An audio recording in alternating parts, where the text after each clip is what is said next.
So I'm going to ask you a question. You can answer it, and it can be your opening. I'm going to give you 3 minutes for this. Does that sound good? Okay. The question is, in your own words, tell us what the court you're running for does and how your experience and background makes you qualified for this job. Thank you. So County Court Law Number 3 is it's a Nueces County court. There are district courts in Nueces County. There are JP courts, but Nueces County courts, and especially County Court 3 handles civil cases with jurisdictional limits up to $350,000, criminal cases up to Class A misdemeanors, and probate courts, probate cases, including independent administrations of wills.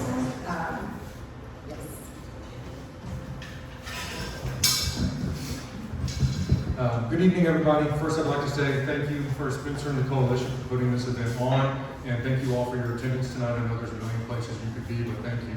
These are obviously very important opportunities for you to get to know your candidates. As my colleague here just mentioned, Nueces County Court at Law Number 3 is a court of general civil jurisdiction in Nueces County, handles criminal misdemeanor matters, and handles probate matters. One thing I'd like to correct that's unique with Nueces County, with our county courts, is we actually have unlimited civil jurisdiction, which is unique in the state of Texas. Normally, a county court of law can only hear cases worth up to $250,000. That is not true in Nueces County. We can hear cases of any value in our county courts of law. That's important because what that means is the majority of our civil litigation happens in county courts of law in Nueces County. That's my background. I've been a civil litigator pretty much from the day I've been licensed. The majority of my practice and time has been spent in the Nueces County Courts of Law, so I'm very, very familiar with that.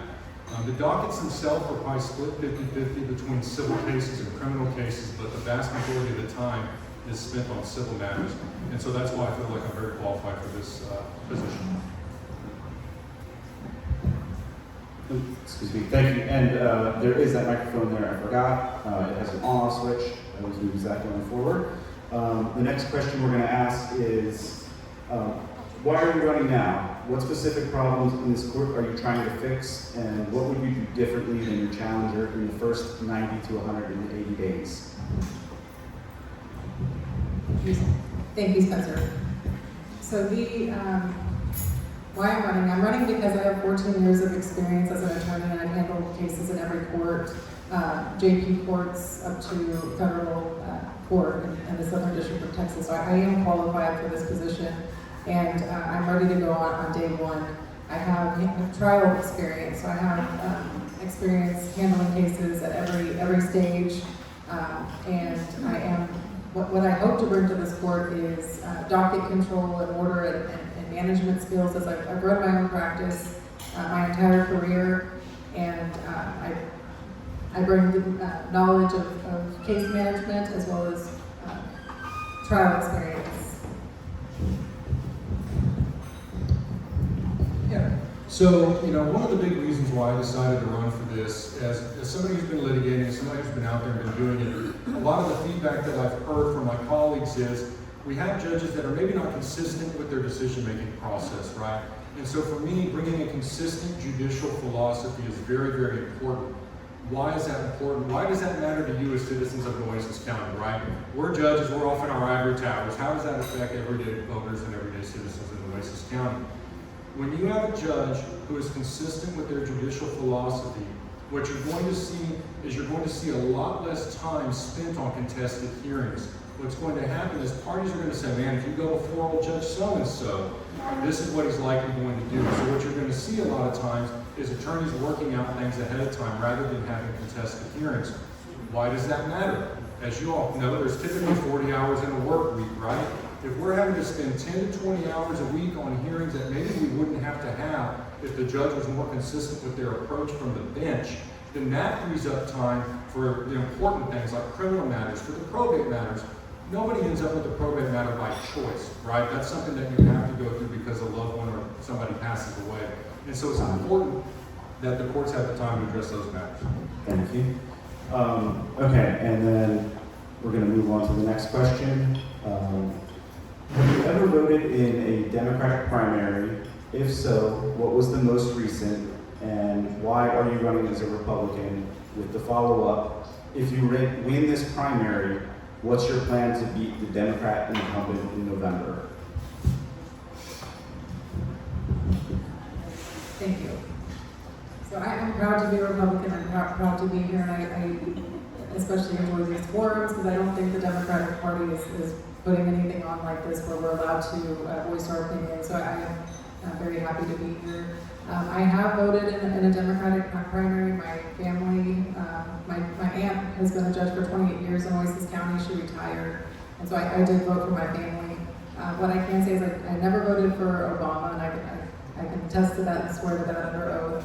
As some have that are running for other positions in the Republican Party. So I'm a proud Republican, and I will continue with that philosophy. And I'm proud of my convictions, and I am known in the courthouse. I practice every day, and I invite anyone to go to the courthouse and to speak to everyday people, to the judges, and ask them about my reputation. And I hope, and I'm very proud of that. And I think being I'm going to have a follow-up to that. If you win this primary, what's your plan to beat the Democrat incumbent in November? Can you go back?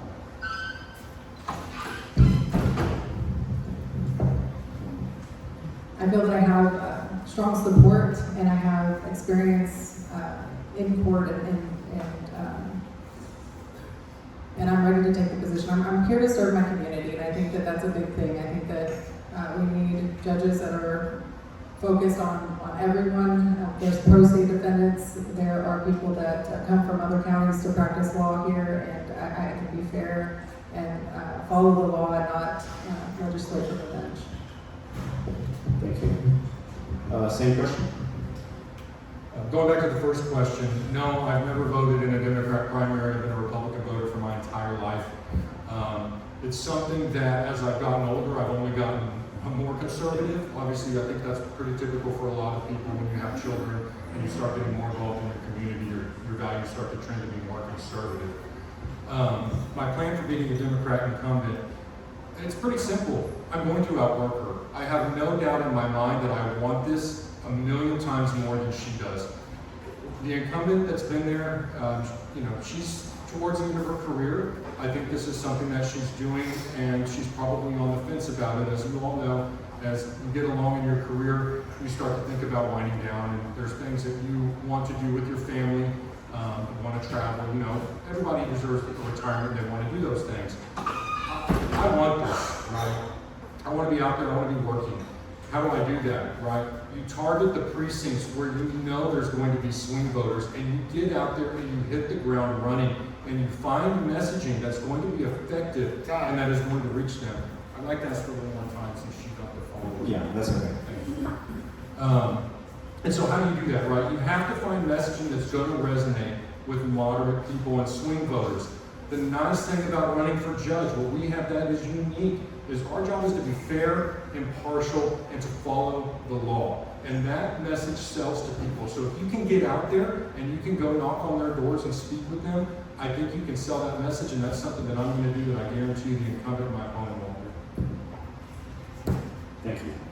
All right, moving on to the next question.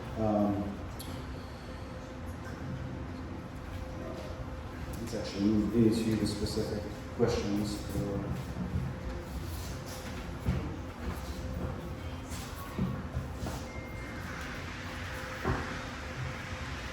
Okay, in your opener, you addressed a little bit about this.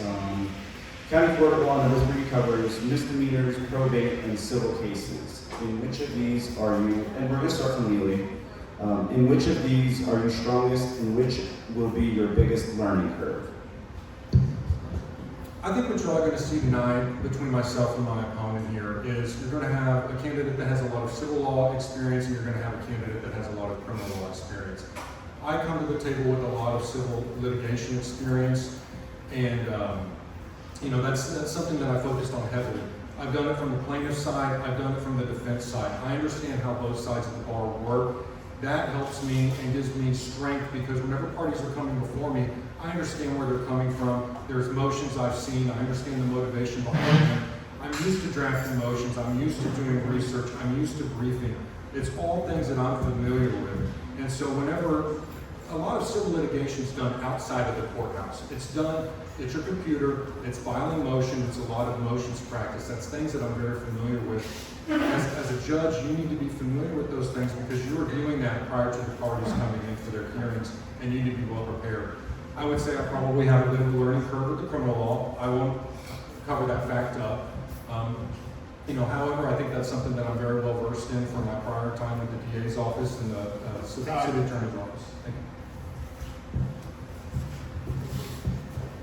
Would you like me to repeat the question? Yes, please. Okay, County Court at Law 3 covers misdemeanors, probate, and civil cases.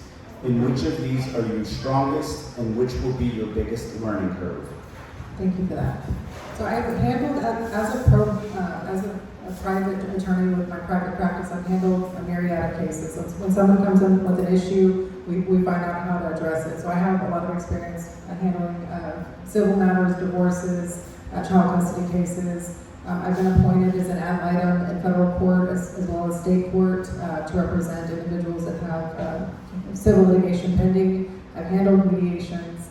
I've also represented material witnesses in federal court. So I do have a myriad of experiences, which I think is important because you have a different caseload, a different docket every day, and I bring a wide array of legal knowledge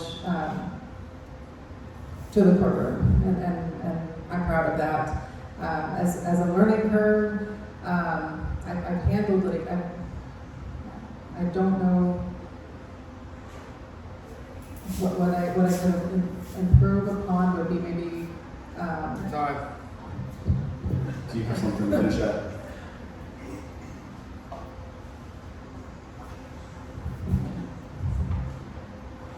Every day that the law changes, I'm reading up upon case law. I think that's part of being a judge is reading and following the law and knowing what changes are occurring, and I'm ready to do that. Okay, thank you. Next question is, misdemeanor cases move fast. How will you balance speed with constitutional protections, right to counsel, discovery, fair hearings? Yeah. So whenever you're talking about these types of things, obviously that was one of the things that I was addressing before whenever you're talking about having the court's docket cleared up for these types of things. I think that there's a lot of things that happen in the courtroom that maybe don't necessarily have to happen there, so that we can free up the time so that these criminal misdemeanor matters and things like that don't necessarily feel so rushed, right?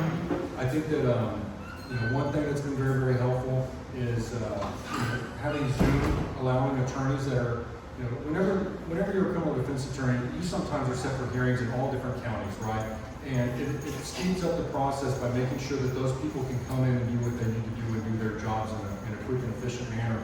So everybody's not sitting around waiting in the courtroom, waiting on Joe Blow attorney to come in 45 minutes away.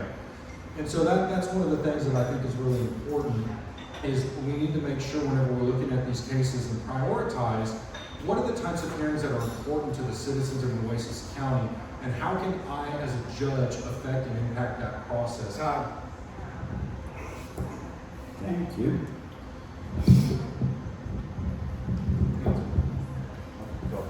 Can you repeat the question? Yeah, misdemeanor cases move fast. How will you balance speed with constitutional protections, the right to counsel, discovery, fair hearings? So, the county judges have been implementing the right to counsel very well. They've been allowing them to have counsel at their initial hearings, which is important. So you need to have it's like federal court when you should have an attorney at every stage of proceedings. As far as the speed, I believe everyone has a right to a speedy trial, so speed is important as far as handling matters, but ethics are also important, and the state needs to turn over relevant information, Brady material, and things of that matter. So as the judge, you're the arbitrator, you're the person that calls the shots. So it's important to make sure that the defendants are represented, that the discovery is being exchanged, that these constitutional protections are being followed. Thank you. All right, let's switch it up again. Start with Laura.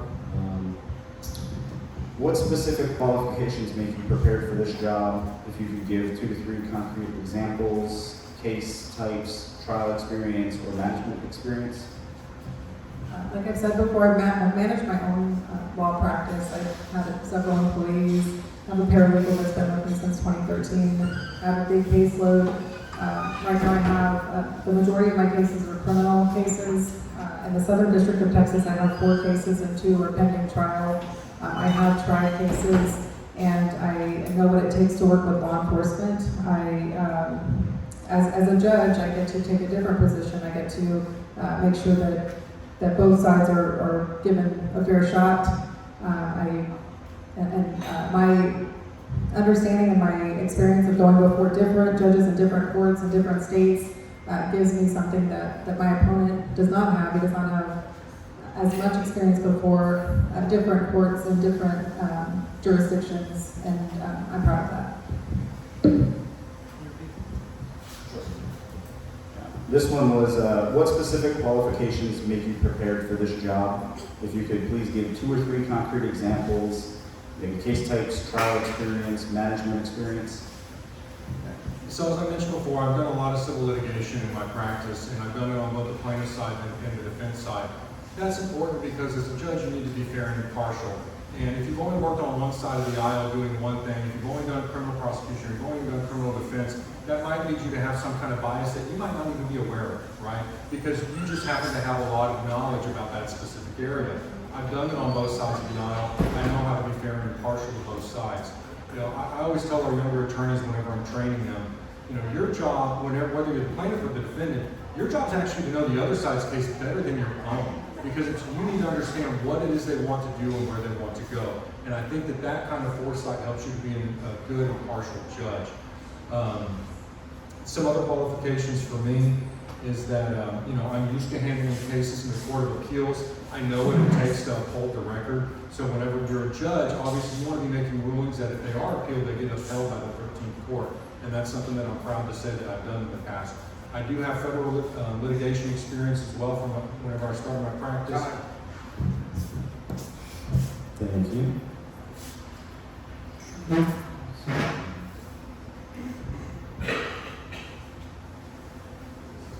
All right, we're going to move on to 2 minutes. Joe, 2 minutes? Yeah. So probate can get emotional and technical. What's your experience with probate, guardianship, or elder-related disputes, and how will you keep those cases from stalling?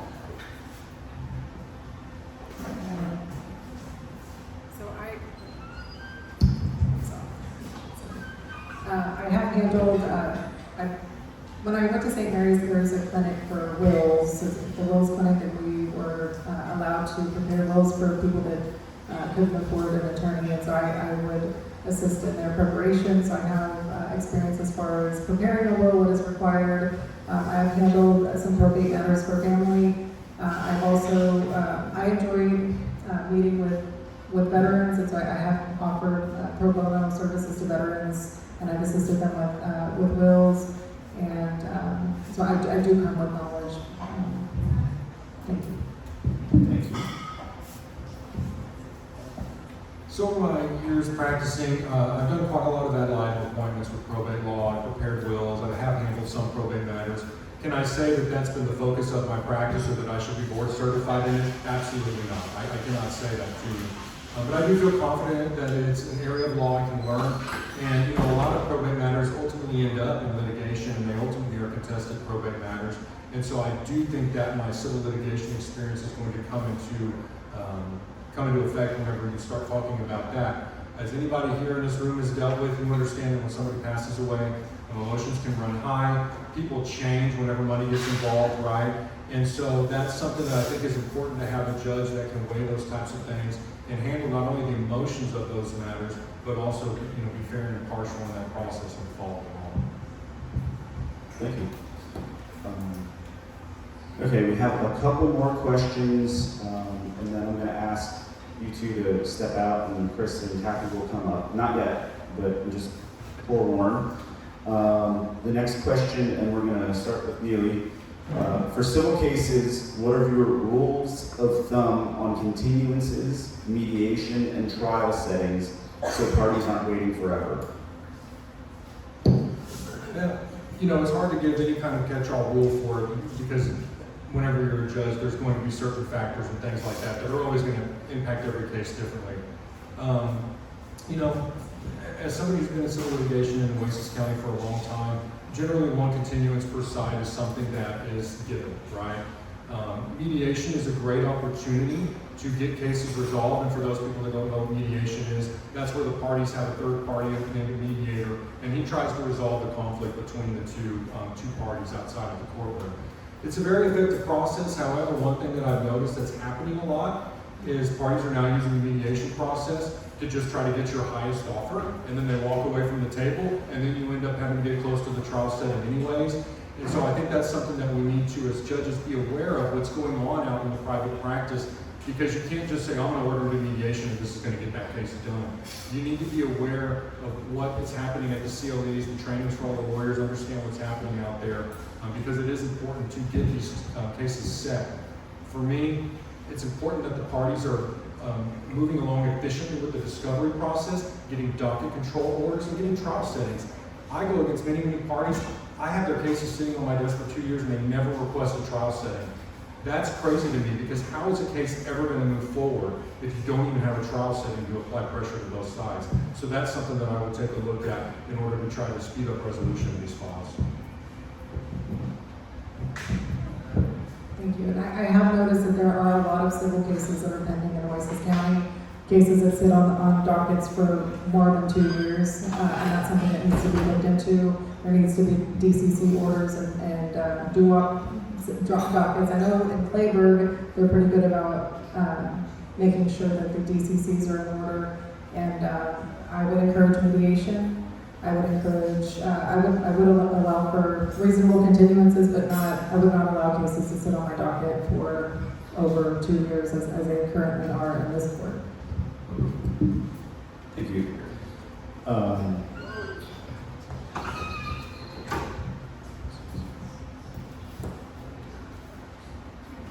All right, this is going to be the final question, and then we're going to swap out.